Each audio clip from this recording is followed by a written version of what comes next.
Thank you very much, April, for that interesting outlook. So, ladies and gentlemen, if you have questions for April, just text us to the screen, the number that will flash in a bit, and we will get to your question as soon as possible. Or later on, rather, in our question and answer portion. So you're probably wondering what I answered that person who asked me. What will I invest? When will I invest? Where?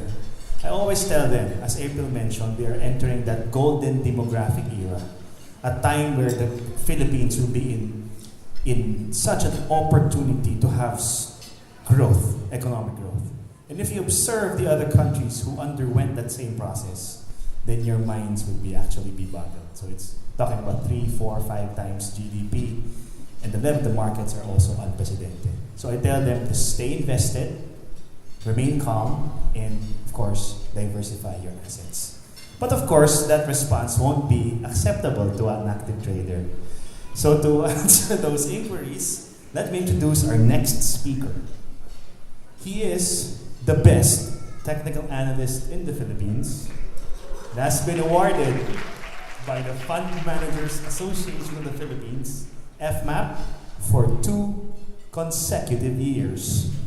He is Vice President and Head of Technical Analysis in COL Financial.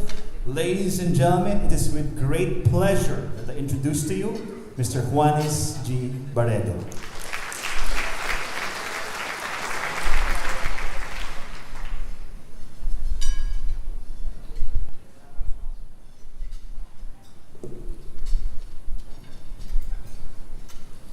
Thank you for that wonderful introduction, Ed.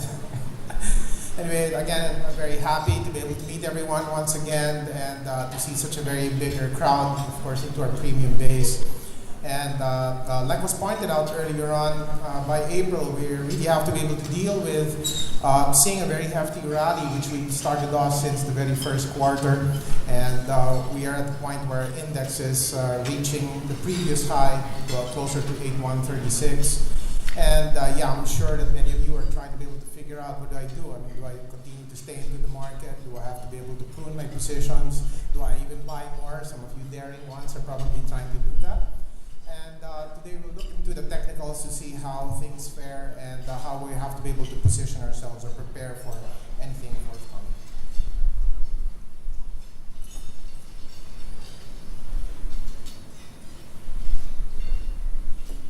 Okay, just as a summary of things that have taken place, you see world markets, not just the Philippines, but world markets have managed to be able to recover as well, and this took itself in a very global standpoint. We've seen a very strong rally since February and March, which many of these indices have actually hit previous highs. Some have actually even gone to highs that are even higher than that. And uptrends are currently in the mode. But many of the uptrends that you're looking at today are hitting levels kind of on the high side, even into the technicals. And it's really because of that we would understand that these extended periods may need to be able to somehow relax or maybe even correct. And that's why we may have to require ourselves to be a bit more defensive as of this point. So we would really favor waiting for corrections to outline themselves. Aggressiveness should go down. Stock picking should be much more intense because you can't just invest broadly right now and just choose all common and popular names, because many of these popular names are standing at very elevated valuations, as April pointed out. And these will have some ramifications moving forward. So anyway, understand that markets are still uptrending, so the corrections that have been hinted so far are going to be short-term in nature. So they're not going to be long-term because we've seen that the underlying fundamentals are clearly still intact. And now we're just going to try to evaluate how far down some of these particular issues can go so they can present some trade windows for many of us traders.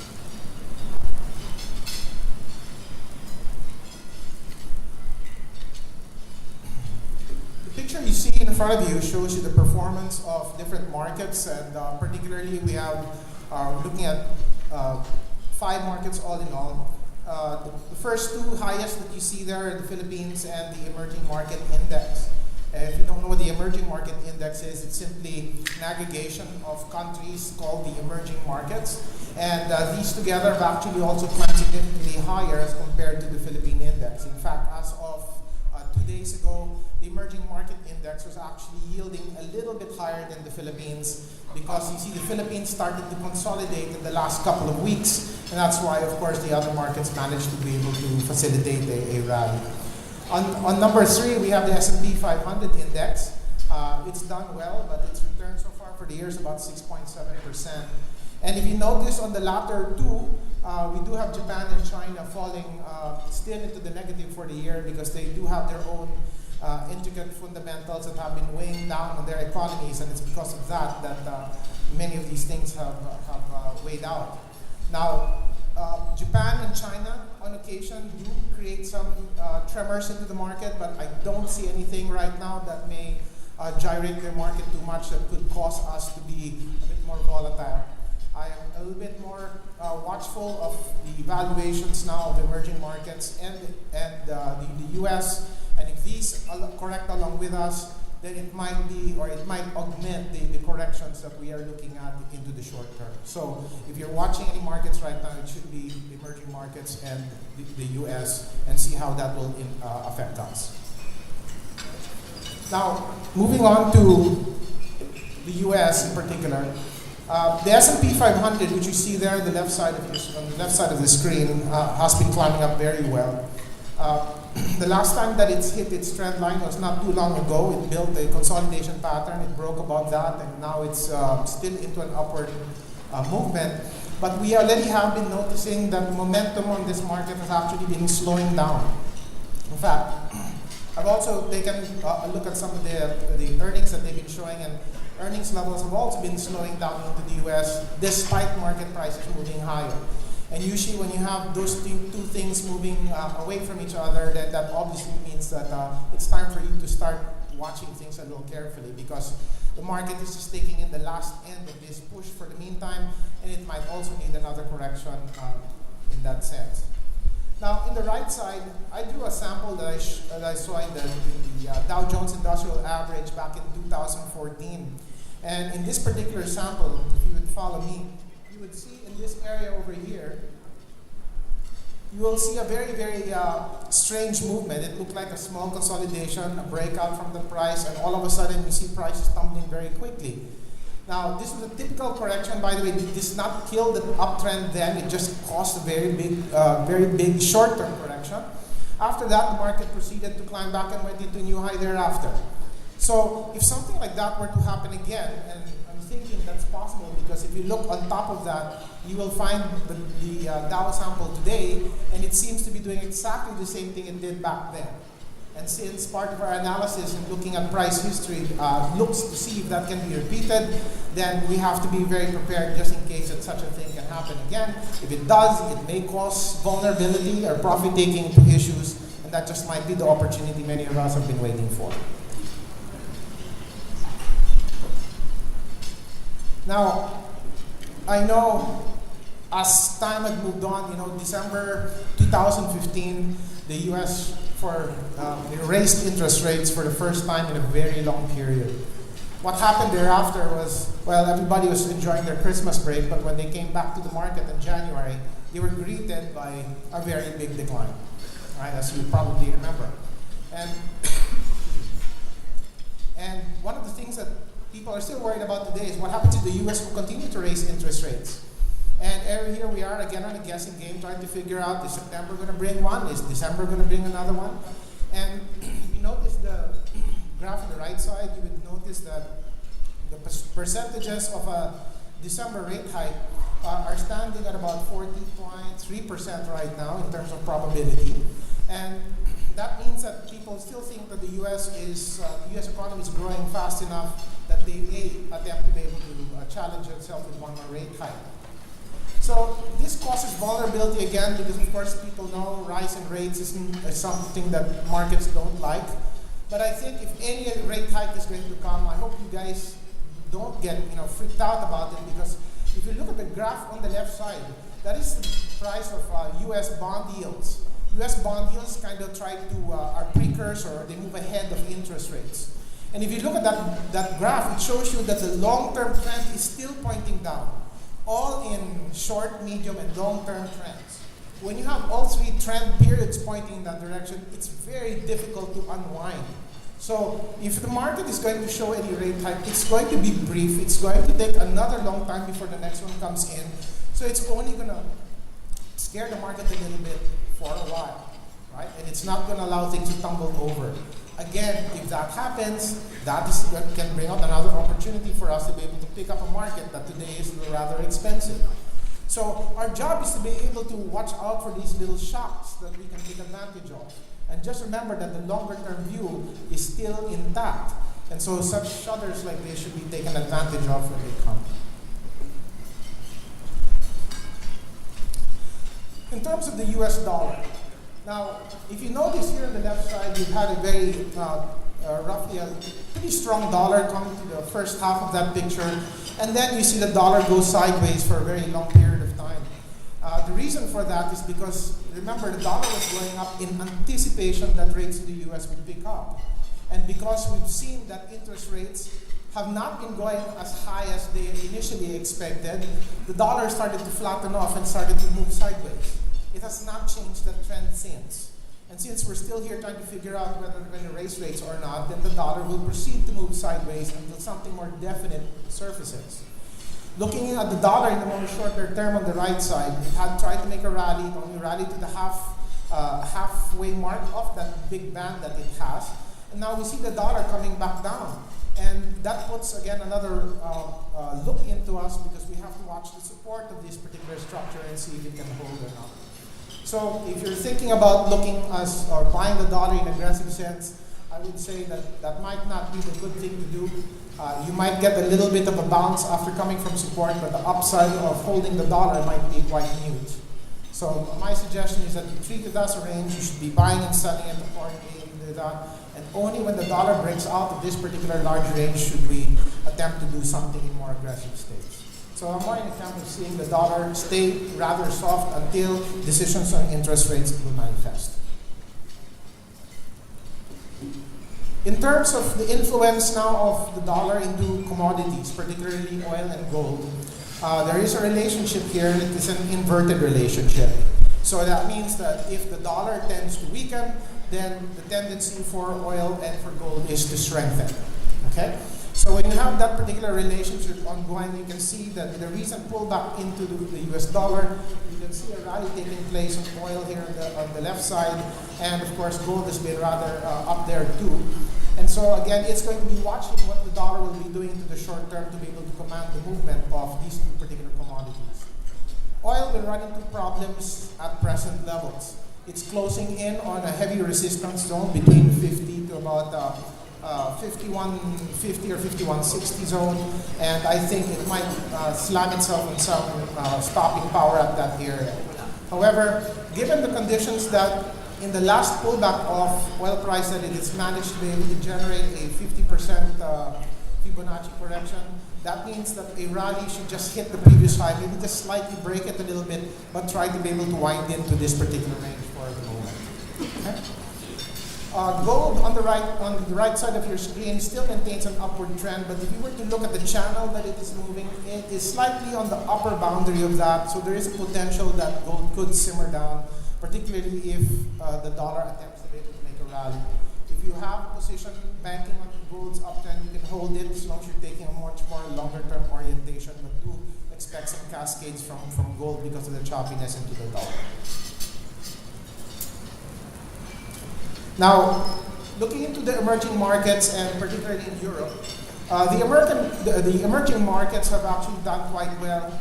But I would like you to be able to look at that upward path or channel that is forming, the chart on your left side. And does it seem that prices are on the lower end of that channel or on the higher end of the channel? Lower or higher? Higher. So if you see this graph, prices are up here and you're closer to the red line and you're quite far away from the blue line. And that just is a very clear example that your markets are hitting levels or thresholds that are kind of ripe for some profit taking, and that there is room for markets to be able to come down after that very aggressive standpoint. So again, if you are looking to be able to move into markets such as this, and you're coming on the upper side, I think you really want to tone things down and wait for an avenue of a correction before you get involved. With regards to the picture of the European market, the stock 600 measures the value of 600 large, mid, and small caps in the European region. And this particular index, as we've seen, has actually gone sideways. If you notice, Europe was very much in the news recently because of the Brexit plan, and of course, there's been a disengagement between Britain and the Eurozone. And that, turned things topsy-turvy for a while and created a lot of volatility. And I think there's no way around it for these 600 for the meantime. They will bank in a very big sideways pattern until the influences or the effects of this Brexit will actually make themselves known. So again, if you look at that band, it's more or less on the upper boundary, not on the lower boundary, and this is another market that could also use a corrective event. So as a summary for what we've looked at, whether you look at the US emerging markets or Europe, you can see that the telltale signals of the markets are on the upper boundaries of trading limits. And this is the reason that, of course, potential corrections have to be prepared for, and we have to tone down aggressiveness for this, or look very, very selectively into individual issues that might still have some room for push. Okay, so let's concentrate on our own market right now. Elections brought in a new era for the Philippines. It was surprising to say the least. And because, of course, at the beginning of the year, nobody really suspected that somebody will be taking control of our little nation. And things have changed. Things are changing. Whether things will be successfully done quickly or not, I guess is the only question that we're looking at. But we have to admit it ourselves. We chose somebody in there, you're going to give him the chance to impact these changes. And as these changes are taking place, we are going to try to be able to merit out whether these changes fundamentally can impact on where valuations are today. And so, taking from what April said earlier, maybe third, fourth quarter earnings, we're not too sure yet because there might be a lag time from the new administration to be able to implement many of the projects that they've said they were going to do.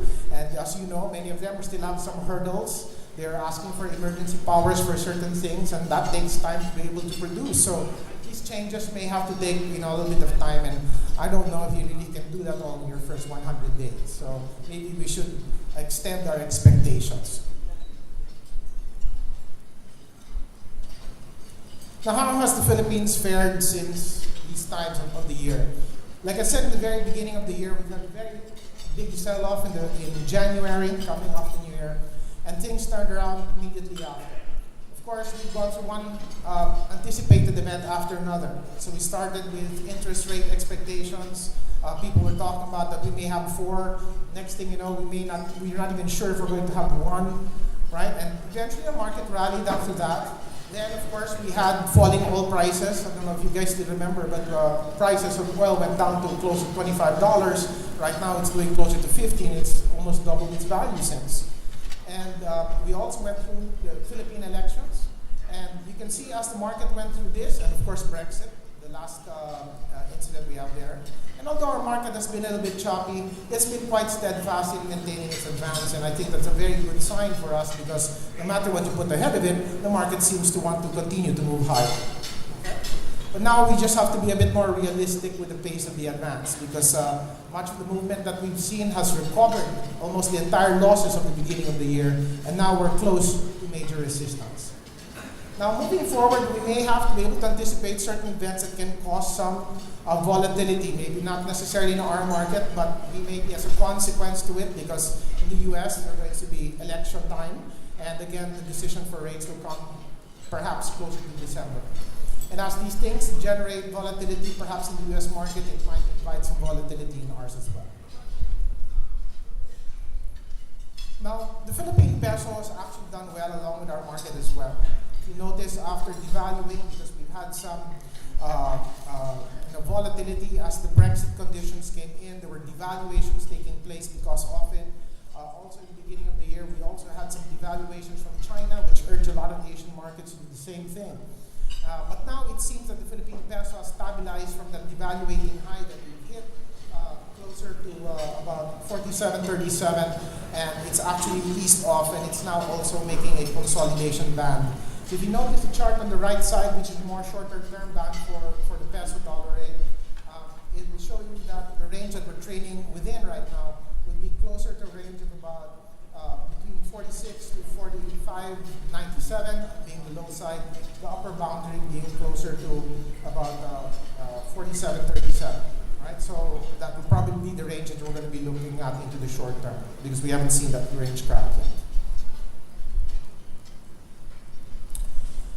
Now, the impact of some of the indices and the sub-indices in the Philippines, I'd like to be able to look at for a while, because of course we've had some movement and very sterling ones. If you notice the rallies that we've seen from 2016's low, you see quite significant gains that have taken place from 30.71% on the PSEI. This is coming from the low, not starting from the year. Okay? And so we're talking about rallies of 30%, 28, 30, or even 52% on the property index. Rallying from 52%, I mean, people will look for opportunities to take profits. They're just waiting to see if the market will stop or not.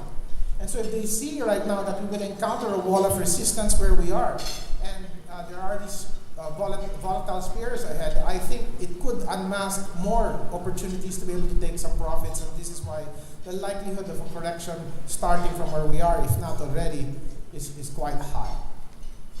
If you notice also on the right side, many of our indices, if you see the letter OB, that means overbought, these particular indices have hit thresholds that are really quite extreme on the technical sense. Usually when they hit that, a profit-taking maneuver is usually started. And especially so if it hits a number of indices at the same time. So if you notice our two mainline indices, which is the Philippine Stock Exchange Index and the All-Share Index, were overbought. We've also seen similar overbought levels in the financial industries, the industrials, holdings, and property. Of course, the only ones that did not do that were the services and mining, and you'll see why in a little while. So overbought periods are periods that are too extreme, and markets need to be able to chalk up more corrections coming through these periods. So this is what the Philippine index looks like. So if you're looking at the picture on the left, that is the PSEI index. If you see that the recovery that we've had, was from this moving back here, and the previous high was somewhere up here. So that means we're coming close to the previous high. Now, when you look at this picture, you might say, oops, I heard people earlier when it was coming in, does it look like a double top? Does it look like the market will top off already?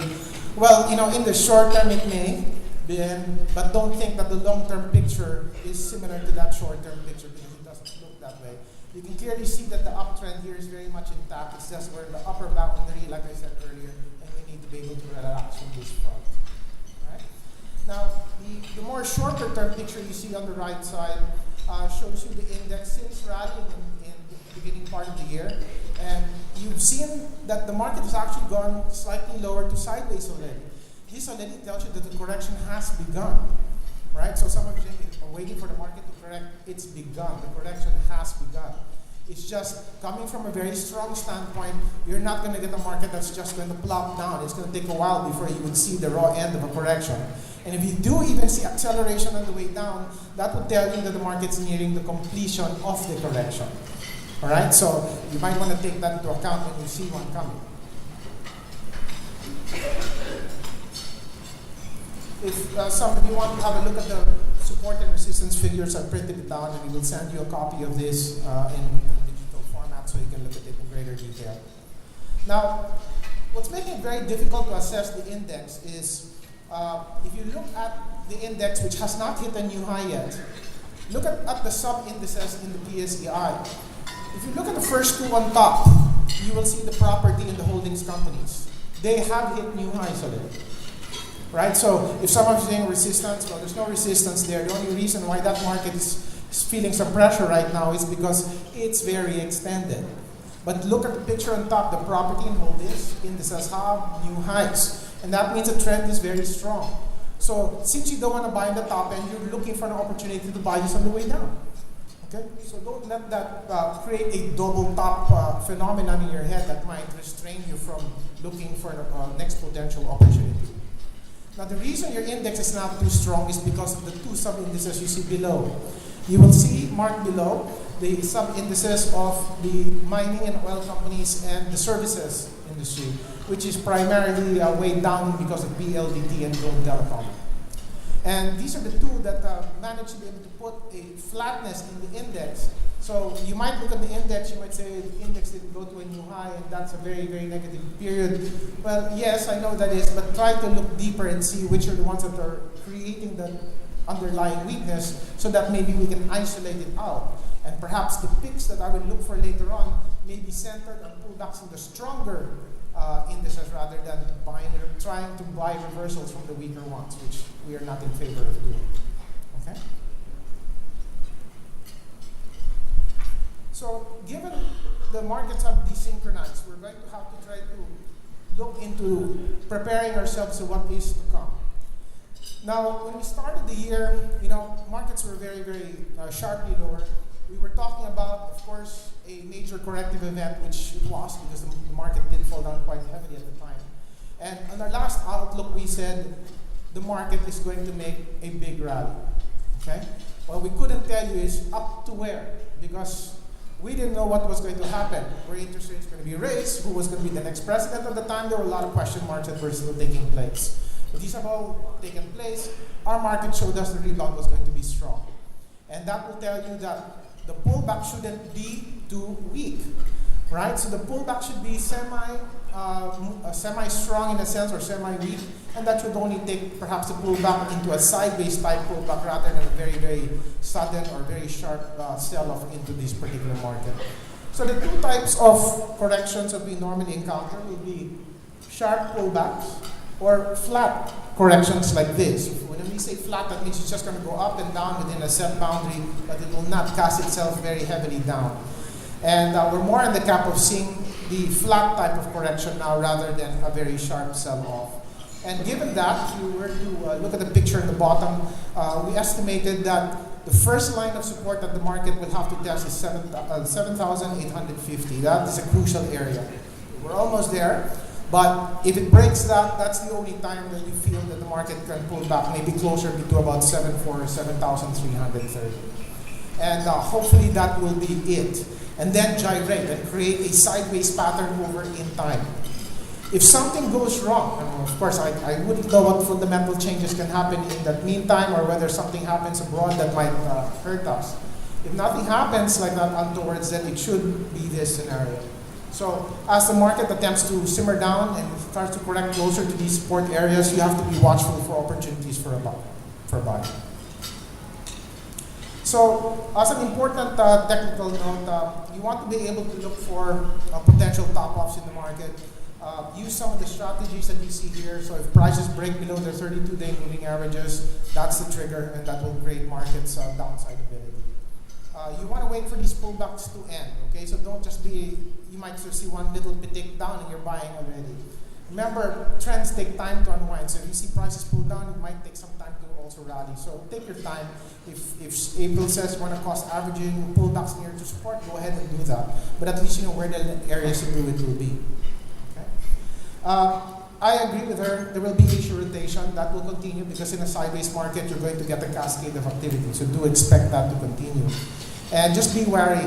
Some of you guys might be buying too early. If some of you technical watchers out there are seeing MACDs going down and are still going down today, and you're seeing a little bit of a bounce, that's not the bounce you want yet. Right? So MACD should be turning around and showing you that they're looking to rally mode. So be careful of that because a lot of people get caught unknowingly because they want to get in closer to what you're seeing right now. Breakouts will take place, so you might get some isolated movements. So we've had some sharp movements like ICTSI. We've got smaller cap companies also were showing breakouts. And some of these have gone up quite heavily. So again, wait for appropriate reactions for them before you attempt to be able to buy back. Okay, I will just go through quickly many of the stocks that April pointed out to you. So the only thing I'm going to do over here is I agree with her, the potential for these issues are very much there. But again, I would rather that you buy them on the lower end of the ranges rather than the upper end of the ranges. Okay? So if you look at pictures like this, or just to demonstrate, in Ayala Land. So if you see Ayala Land crack from here, you should be looking for better buying opportunities somewhere in the lower end of this range. So in the case of Banco d'Oro, it's already broken through the line. We should be waiting from here and here to be able to buy it. So if you notice in the chart guide, if I put an area of support, I'm already identifying for you where the likelihood of pullback should be able to head back towards. Okay, so try to be able to take advantage of many of these things. As many of the issues that I'll cover right now still are generally uptrending, but they were on the upper side, so we want to be able to look at them on the lower side. So Cebu Air and Consumption Industries, Cebu Air has been quite lofty in its flight, so it might need to pit stop for a while, and of course that might allow for a cascade. I'm looking for prices closer to 115 to 110 as support. Concepcion Industrial Corporation, also similar to Cebu, was also very sharp, but it will also need to be able to correct for a while. Support is closer to 56 to 51.50. Okay. Only warning with this company is it can become illiquid, and that means that sometimes it can dry up. So be careful about tone down on your volumes when you move into this. Maybe you can do it gradually over time. Century Pacific also looks nice, but it's also broken through an uptrend line. So I'm looking more at the cap between 1627 and 1575. DNL, we like this company quite a lot, and again, it's gone up recently because of potential news about moving into, it's either reconsolidating its businesses or spinning off some businesses perhaps. But I think this is a company you should keep an eye on. So again, pullbacks from this company is something that you want to keep a look at. 1090 to about 1025 might be worth the areas. EDC, I would say that EDC is not too strong in terms of its recovery, right? April told you pick one. Well, if you force me to pick, maybe I'll pick first gen. So I'm going to have to be waiting along with you also. There's a long time. All right, but at least the recovery trend is still very much intact. Support there will be between 584 to 567. EEI Corporation also taking time to correct. It's not finished yet, so allow this to be able to wind in more support between 886 to about 830. East West Bank also moving through a upward channel. It's kind of on the high side of the range, so I think you better back off, wait for prices to be able to pull back. I suspect I see a little divergence taking place here. That means that maybe a correction might be a little deeper in this case. So I'm more in the camp, maybe perhaps wait for about 1970 to maybe even 19. First Gen has broken its uptrend line, so this might need to go sideways. So let's just place careful watch. I know it rallied the other day, but usually in case like this, it can be very suspicious. So I think you probably need a little bit more sideways market before anything else. Support better, closer to 2430 to 2250. Metrobank is already at major support. I'm a little concerned about that though, because what's doing there so quickly? So we have to watch this very carefully. I'm not too sure why, of course, this particular bank had pulled back very, very sharply. Major support at 88.20 to about 84, but let's watch this very carefully. Metro Pacific Investments have been very, very strong, and so I'm in favor of buying this guy back into any pullback. I'm looking between 695 to 674. Okay, and finally, we have Robinson's Land and SM Investments. Robinson's Land has fallen out quite recently. I suspect it could be perhaps the avenue because MegaWorld came out with housing numbers that weren't really very nice into that, and it may have affected quite a number of property companies like Philinvest Land and Robinson's as well. So major support between 29.80 and 29.20. You have to watch a critical zone. And SM, I think support, it's not really too active right now, but that doesn't mean there may not be no downside action here. So I'm looking closer to 670 to about 654. If these areas break, it might even go as low as 632.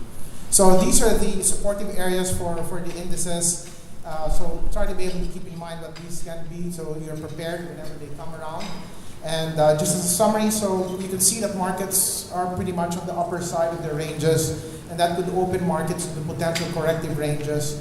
The correction I'm anticipating is going to be perhaps wide in a sideways band rather than a very, very sharp decline. So again, as you see gradual movements inside here, you have to be a little patient with them. And when you see your target prices are getting hit, please don't get scared there. Remember, we're supposed to try to look for an opportunity to get in, okay? Not look for an opportunity to get scared when you finally see the prices you want. Right now, you're at prices that you're very worried for, and some of you are still trying to buy, or you should try to reverse that particular type of strategy. So in the short term, if you see support breaches right now and you don't get the index climbing up on the previous high, I think you will see the index break the 7,850 and try to move closer to that 7,330 zone. So try to anticipate that. Although yes, there's a small possibility the market may continue to go higher, and if it does, your next target would be about 8,450. Although I know April's targeting that for next year, but technically that can still be doable this year if you finish a correction that's mild, and there is still a potential for the market to be able to rally later on. Okay, but I don't know if it's going to stay there because at the end of the day, the fundamentals will dictate the price. Okay, so keep that in mind.